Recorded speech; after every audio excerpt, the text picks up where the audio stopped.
और पूरी दुनिया की निगाहें इस वक्त बांग्लादेश पर लगी हुई हैं। जी हां, ढाका में हालात बहुत ज्यादा खराब हैं। ढाका में तशद्दुद काफी ज्यादा बढ़ गया है। आपको याद होगा कि बांग्लादेश के साबिक वजीर आजम शेख हसीना को सजाए मौत का ऐलान होने के बाद और उन्हें फांसी की सजा होने के बाद जिस तरह से यह ऐलान अदालत की तरफ से किया गया है कि शेख हसीना के जो गुनाह है वो दरअसल बहुत ज्यादा है और ऐसे में उन्हें फांसी की सजा दी जाएगी।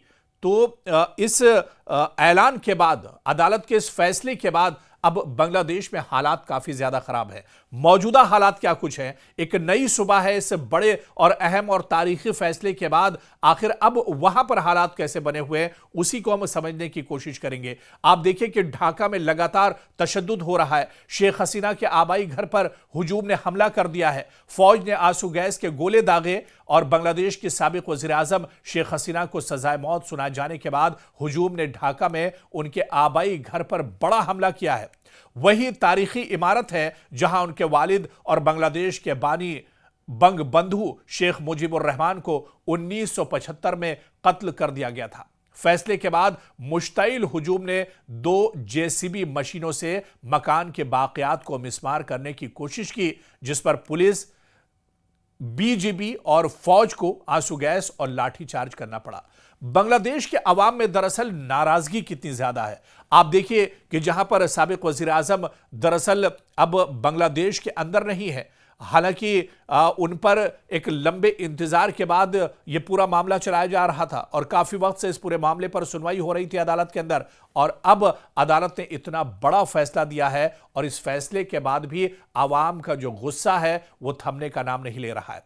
पूरे बांग्लादेश में और खासतौर से राजधानी ढाका एक तरह से मैदान जंग बना हुआ है। बांग्लादेश की राजधानी ढाका में मुख्तलिफ जो अफराद हैं वो लगातार हंगामा कर रहे हैं और हंगामे का माहौल पूरे दिन कल भी रहा और आज भी एक तरह से हालात बेहतर नहीं है। शेख हसीना पर फैसला सुनाए जाने के बाद उनके आबाई घर धान मंडी 32 के बाहर हजारों का हुजूम जमा हो गया और घर के बाकी हिस्से को हुजूम ने गिराने की कोशिश की है। हालात काबू से बाहर होने पर पुलिस, बॉर्डर गार्ड्स, बांग्लादेश और फौज ने लाठीचार्ज और आंसू गैस का सहारा लिया है। हुजूम ने यहां तक उनके घर को गिराने के लिए जेसीबी मशीनें भी साथ लेकर गए थे और तारीखी मकान को जमीन बोझ करने का इरादा यह हुजूम रखता था। हालांकि पुलिस ने यहां पर पुरतशद्दुद हुजूम को रोकने की कोशिश की और लोगों को समझाने बुझाने की कोशिश की, लेकिन फिर भी लोगों में इतनी ज्यादा नाराजगी थी साबिक वजीर आजम शेख हसीना को लेकर कि लोग मानने को तैयार नहीं थे। दरअसल ये वाकयात उस वक्त रूनुमा हुए हैं जब एक खुसूसी अदालत ने शेख हसीना को जुलाई 2024 के तलबा के एहतजाज को मुबैना तौर पर दबाने के इल्जाम में सजाए मौत सुनाई है। यह फैसला शेख हसीना की गैर मौजूदगी में सुनाया गया क्योंकि वो गुज़िश्ता साल इख्तिदार से बेदखल होने के बाद मुल्क छोड़कर चली गई थी। धान मंडी 32 सिर्फ एक घर नहीं है बल्कि बांग्लादेश की तारीख की अलामत है। यहीं पर 1975 में बंगबंधु शेख मुजीबुर रहमान को कत्ल कर दिया गया था। अगस्त 2024 की बगावत के दौरान इस घर को नुकसान पहुंचाया गया था। उस वक्त मुजाहिरीन ने इसे नजर आतिश कर दिया था और दीवारें तोड़ दी थी। साल 2024 में इधर मुजाहिरीन ने नारे लगाए, हसीना एक कातिल है और जुल्म और आमरियत से इंतकाम लिया जाएगा। उधर फरवरी 2025 में दूसरी बार घर में तोड़फोड़ की गई और अब तीसरी बार इसे निशाना बनाया गया है। यह शानदार ढांचा, यह शानदार इमारत मुकम्मल इनेदाम के अब दहाने पर आ गई है क्योंकि 2024 से लेकर इस पर 3 बार बड़े पैमाने पर एहतियाजियों की तरफ से हमला किया गया है और इसे नुकसान पहुंचाने की कोशिश की गई है। आप देखिए कि लगातार झड़पें जारी हैं, यहां तक कि 11:30 बजे से शाम तक लगातार यह तशद्दुद कल ढाका में जारी रहा। सिक्योरिटी फोर्सेस ने सड़कों पर रुकावटें खड़ी की और हुजूम को घरों से इस घर से जो शेख मुजीबुर रहमान का, शेख हसीना का घर है, उससे दूर रहने की कोशिश की।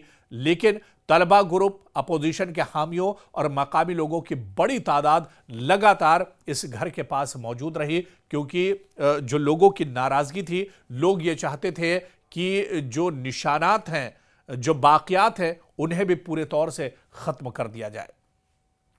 इधर सिक्योरिटी फोर्सेस ने बाज इलाकों में रबर की गोलियां और साउंड ग्रेनेड्स का भी इस्तेमाल किया। इत्तलात के मुताबिक मुतादिद मुजाहिरीन और पुलिस एहलकार जख्मी हुए हैं इस हंगामे में। हालांकि सरकारी आदादोशुमार जारी नहीं किए गए हैं। मीरपुर रोड पर ट्रैफिक तकरीबन 6 घंटे तक रुका रहा और आसपास की दुकानों ने हिफाजत के लिए अपने शटर भी बंद कर दिए थे। यानी यह हंगामा सिर्फ एक शहर तक नहीं, बल्कि बांग्लादेश के अलग अलग शहरों में, बांग्लादेश के दूर दराज के इलाकों में और पूरे मुल्क में इसका असर एक तरह से देखने को मिल रहा है। बांग्लादेश के साबिक वज़ीर-ए-आज़म शेख हसीना वाजिद को इंटरनेशनल क्राइम्स ट्राइब्यूनल ने मौत की सजा सुनाई है। इन्हें इंसानियत के खिलाफ जराइम का मुर्तकिब पाया गया है। साबिक वज़ीर-ए-आज़म शेख हसीना के खिलाफ इंसानियत के खिलाफ जराइम और कत्ल समेत मजमूई तौर पर 5 मुकदमात ज़ेर-ए-इल्तिवा थे, जिन पर 3 रुकनी ट्राइब्यूनल ने 453 सफ़हात पर मुश्तमिल बड़ा और तारीखी फैसला सुनाया है। ट्राइब्यूनल ने इन्हें मुख्तलिफ मुकदमात में कसूरवार करार देते हुए मौत की सजा सुनाई है। ट्राइब्यूनल की सरबराही जस्टिस मोहम्मद गुलाम मुर्तज़ा कर रहे थे और आईटीसी जज के मुताबिक यह बहुत बड़ा मामला था, इसलिए 6 हिस्सों में यह फैसला सुनाया गया है और 6 हिस्सों में इस फैसले को एक तरह से बांटा गया है। लेकिन आप देखिए कि शेख हसीना को सजाए मौत सुनाए जाने के बाद भी जो हंगामा है वो बांग्लादेश में थमने को नाम नहीं ले रहा है। हालांकि माहिरीन का ये मानना था कि शेख हसीना को सजा हो जाएगी, उसके बाद बांग्लादेश के हालात धीरे धीरे ठीक हो जाएंगे। कुछ दिन पहले ये भी खबर आई थी कि बांग्लादेश में असर-ए-नौ अब एक नई सरकार बनने जा रही है, इंतखाबात की तैयारी चल रही है और इसको लेकर अब एक तरह से तैयारियां जोर पकड़ती जा रही हैं कि अब एक नई सरकार बननी चाहिए, एक अवामी सरकार होनी चाहिए और बांग्लादेश के लोगों को अपनी चुनी हुई सरकार मिलनी चाहिए, ताकि ये जो हालात 2024 में शुरू हुए थे ये अब एक तरह से खत्म हो और बांग्लादेश के हालात पटरी पर लौट आए। लेकिन अब जिस तरह से साबिक वज़ीर-ए-आज़म शेख हसीना को सजा सुनाई गई है, उन्हें फांसी की सजा दी गई है, सजा का ऐलान किया गया है, ऐसे में अब यह माना जा रहा है कि ये नाराजगी लोगों की अब धीरे धीरे कम होगी। लोग अब अपने काम की तरफ एक तरह से बढ़ेंगे और नए सिरे से बांग्लादेश में इंतखाबात होंगे और इन इंतखाबात के बाद बांग्लादेश की जो शान रफ्ता है, यहां का जो माहौल है, वो एक तरह से पटरी पर लौट आएगा और एक बार यहां पर जिंदगी फिर से बहाल हो सकेगी। यानी पिछले 2 सालों में बांग्लादेश के हालात बहुत ज्यादा खराब रहे हैं, लेकिन अब 2 साल के इंतजार के बाद लगातार, चाहे बांग्लादेश की इकोनॉमी की बात करें, यहां पर एजुकेशन की बात करें, यहां पर समाजी सेक्टर की बात करें, सभी पर इसका मनफी असर पड़ा था और बहुत ज्यादा नुकसान बांग्लादेश और बांग्लादेश की आवाम को लगातार उठाना पड़ा है। लेकिन अब यह माना जा रहा है कि शेख हसीना को अदालत की तरफ से सजा सुनाई जा चुकी है। ऐसे में हालात पटरी पर लौटेंगे और बहुत जल्द आने वाले दिनों में बांग्लादेश में एक नए सिरे से इंतखाबात होंगे और एक नई चुनी हुई सरकार बांग्लादेश के अवाम को मिलेगी।